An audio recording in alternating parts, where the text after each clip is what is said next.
এই ভিডিওতে আমরা দেখব মাতার কাছে পুত্রের চিঠি কিভাবে লিখতে হয়। মূলত যেহেতু এটি মাতার কাছে পুত্রের চিঠি, এটা হতে পারে পিতার কাছে কন্যার বা পিতার কাছে পুত্রের চিঠি। এভাবেও আমরা দেখব নবম ও দশম শ্রেণীতে এই চিঠিটি মূলত উল্লেখ করা রয়েছে। আমরা যে বিভিন্নভাবে চিঠি লিখি, আত্মীয় স্বজন, বন্ধু বান্ধব, এটা কিন্তু ব্যক্তিগত চিঠি হিসেবে প্রকাশিত হয়। তাহলে আমরা এই চিঠিটা দেখার আগে আমরা দেখব ব্যক্তিগত চিঠি মূলত কী, কীভাবে আমরা ব্যক্তিগত চিঠি লিখতে পারি সেই সংজ্ঞা সহ আমরা আলোচনা করে নিই আগে। এরপরে আমরা মাতার কাছে পুত্রের চিঠি সম্পর্কে আরও বিস্তারিত আলোচনা করব, পড়ে শোনাব। বিভিন্ন প্রয়োজনে মানুষ চিঠিপত্র লিখতে হয়। মানুষের ব্যক্তিগত সংবাদ জানতে বা জানাতে, প্রাতিষ্ঠানিক রীতিনীতি বা নিয়ম মান্য করতে, আনুষ্ঠানিক বক্তব্য জ্ঞাপনে, ব্যবসায়িক যোগাযোগ স্থাপনের জন্য এরকম নানা কারণে পত্র লেখা হয়ে থাকে। বিভিন্ন ধরনের পত্র রয়েছে যেগুলো আমরা এই ভিডিওতে দেখব। শুধুমাত্র ব্যক্তিগত চিঠি কাকে বলে আমরা একটু পড়ে শোনাই, তাহলে আমরা বিস্তারিত বুঝতে পারবো। এটি মুখস্থ রাখার কিছু নয় আসলে। আত্মীয় স্বজন এবং পরিচিত অপরিচিত ব্যক্তির সঙ্গে লিখিত যোগাযোগের উপায় হিসেবে ব্যক্তিগত পত্রের জন্ম হয়। ইন্টারনেট প্রযুক্তির যুগেও ব্যক্তিগত পত্রের কদর মূল্য কমেনি, বরং ধরন বদলেছে।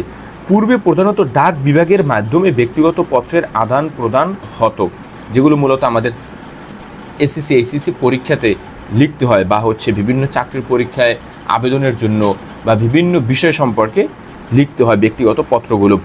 বর্তমানে ডাকের পাশাপাশি ইমেইল আকারেও ব্যক্তিগত পত্রের আদান প্রদান হয়। ব্যক্তিগত পত্রে মানুষের শিক্ষা, বুদ্ধি, রুচি এবং ব্যক্তিত্বের প্রকাশ ঘটে। ব্যক্তিগত পত্রের গঠন উৎকৃষ্ট সাহিত্য রচিত হতেও দেখা যায়, যেরকম রবীন্দ্রনাথ ঠাকুরের ছিন্নপত্র, রাশিয়ার চিঠি, জাপান যাত্রী ইত্যাদি। এখন আমরা একটু তাহলে জেনে নিই ব্যক্তিগত পত্রটা মূলত কি। মূল বক্তব্যে চলে আসি। ব্যক্তিগত চিঠি লেখার ক্ষেত্রে কয়েকটি বিষয় লক্ষ্য রাখতে হয়।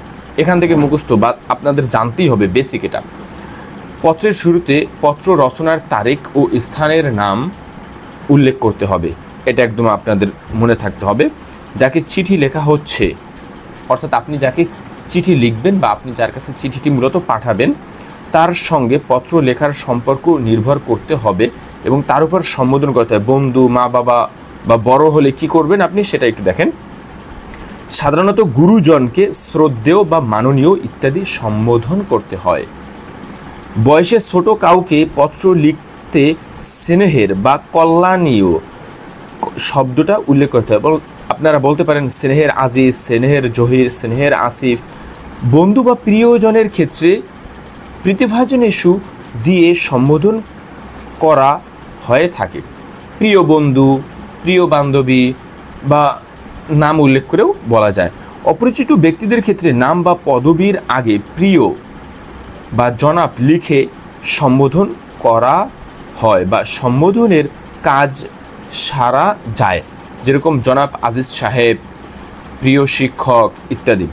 পত্রের মূল বক্তব্যে যাবার আগে সৌজন্য প্রকাশক কথাবার্তা থাকে। আপনি কেমন আছেন, আশা করি আমি ভালো আছি, কি খবর ইত্যাদি হালচাল জানতে হয়। সহজ সরল ও হৃদয়গ্রাহী করে লেখার উপরে চিঠির সার্থকতা নির্ভর করে। তাহলে কি সহজ এবং সরল হতে হবে লেখাগুলো। পত্রের শেষে ইতি লেখার একটি রেওয়াজ বাংলায় প্রচলিত আছে। ইতি তোমার নাম, অর্থাৎ যে লিখবে তার নাম লিখতে হবে এখানে। এরপর সম্পর্ক অনুযায়ী বিদায় সম্ভাষণ লিখে চিঠির শেষে লিখতে হয়, অর্থাৎ বিদায় সম্ভাষণ। লিখিত চিঠিটিকে ডাকযোগে গেলে খামের উপরে নাম ঠিকানা লিখতে হয়। ইমেইলে আকারে পাঠালে নির্দিষ্ট জায়গায় সেই ব্যক্তির ইমেল নাম্বারটি দিতে হবে। এখানে আমরা এখন এই যে চিঠির নিয়মকানুন পড়লাম, সেই আলোকে মাতার কাছে পুত্রের চিঠি দেখব। যেহেতু এটি সম্মানিত গুরুজন, আমরা শ্রদ্ধেয় ব্যবহার করব। এবং এই জায়গায় দেওয়া আছে 2রা সেপ্টেম্বর, আজকে হচ্ছে 12ই এপ্রিল 2025। অর্থাৎ আপনি যে তারিখ চিঠিটি লিখবেন আপনি ওই তারিখ বসাবেন। আপনি আপনার ঠিকানা যে জায়গায় বসে আপনি চিঠিটি লিখছেন ওই স্থানের নাম এখানে বসাবেন। এই টোটাল তথ্যটাকে আমরা এই পাশেও লিখে রাখতে পারি অথবা এই পাশেও। এই পাশে যদি লিখি এই ঠিকানাটা, তাহলে ইতিটাও আমরা এই পাশে লিখব। একটা আমেরিকান আর একটা হচ্ছে ব্রিটিশ, দুটোটার নিয়মই রয়েছে। সুতরাং আমরা যদি এটাকে ডান পাশে লিখি তাহলে এটাও ডান পাশে লিখব, এটাকে যদি বাম পাশে লিখি সচরাচর আমাদের দেশে বাম পাশে লেখা হয়, সুতরাং আমি বলবো এটা এই পাশে লিখতে এবং এইটাকেও টেনে এই পাশে নিয়ে আসতে, অর্থাৎ এখানে।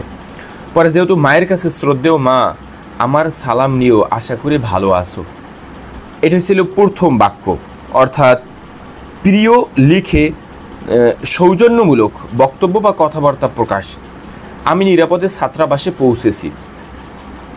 যদিও আসার পরে বাড়ির কথা ভেবে আমার মন খারাপ লাগছিল।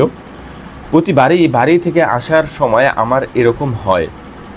এসেই জানতে পারলাম আগামী 20 নভেম্বর অথবা তুমি বলতে পারো জুন জুলাই থেকে আমাদের প্রাক নির্বাচনী পরীক্ষা শুরু হবে।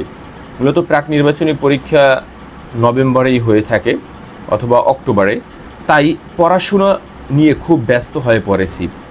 আমার জন্য আশীর্বাদ করো।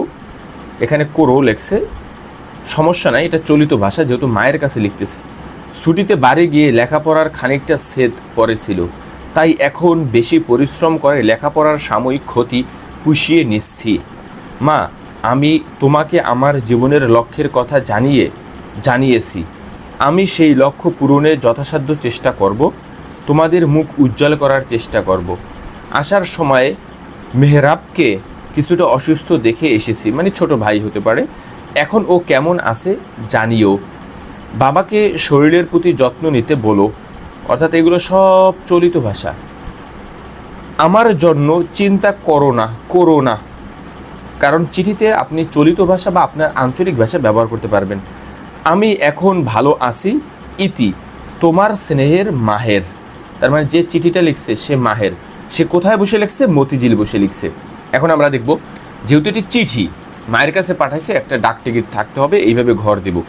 অবশ্যই এই ভুলটা যেন না হয়, এইখানে ডাক টিকিট এই কথাটা পেন্সিল দ্বারা লিখতেই হবে আপনার, অর্থাৎ ছকটা পেন্সিল দ্বারা রাখতে হবে।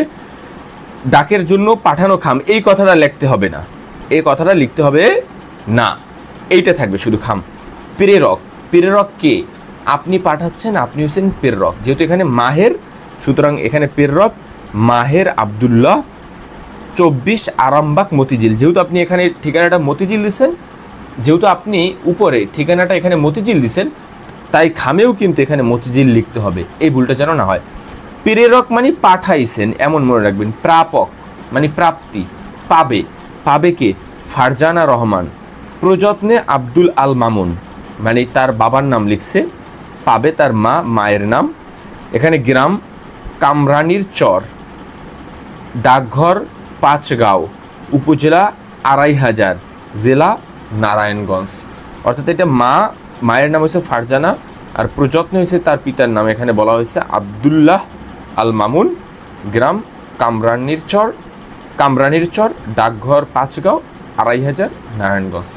তাহলে আমরা কি শিখলাম?